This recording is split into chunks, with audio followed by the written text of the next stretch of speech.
আমরা এখন যাচ্ছি স্ট্যাফোর্ডের ক্যাসেলের দিকে।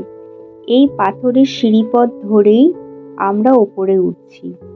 একটা ধাপ পার করছি, আর একটা ধাপে উঠছি। আজ রোদও আছে, তার উপর মাটিতে বরফও পড়ে আছে। রোদ আর বরফ একসাথে দেখা যাচ্ছে। ওই যে দেখো, ক্যাসেলটা এখান থেকে দেখা যাচ্ছে। স্নোফল হয়েছে, দেখো রাস্তার চারিদিকটা স্নো পড়ে পুরো সাদা বরফে ঢেকে গেছে।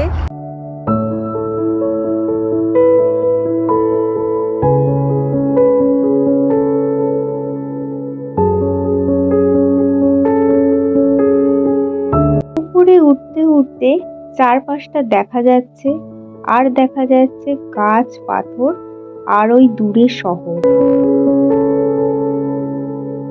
এখনো আমরা উপরের দিকেই যাচ্ছি। এখন আমরা পৌঁছে গেছি স্ট্যাফোর্ড ক্যাসেলে। এই ক্যাসেলটা এখন আর পুরোটা নেই, এটা অনেক আগেই ভেঙে গেছে। এখন এখানে যা আছে সেটা এই ক্যাসেলটার ভাঙা অংশগুলো। ভিতরে ঢুকে আমরা দেখতে পাচ্ছি চারপাশে পাথরের দেয়াল আর কিছু ভাঙা গঠন।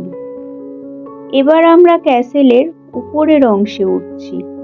উপরে উঠে চারপাশটা আরো পরিষ্কার দেখা যাচ্ছে। বাইরে তাকালে বরফ আর রোদের আলো দেখতে পাচ্ছি। ওপরের অংশের ভিতরের জায়গাগুলো আমরা ঘুরে দেখছি। কিছু দেয়াল, কিছু খোলা জায়গা।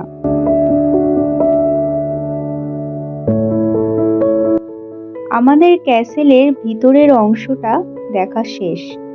রোদ, বরফ, উঁচু জায়গা আর চারপাশের শান্ত পরিবেশ সব মিলিয়ে এই দিনের স্মৃতি অনেক দিন মনে থেকে যাবে।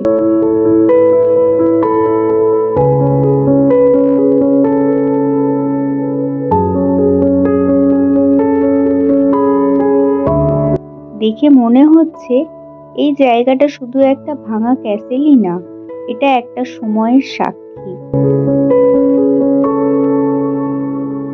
এখন আমরা ক্যাসেলের বাইরের দিকে বেরিয়ে এসেছি।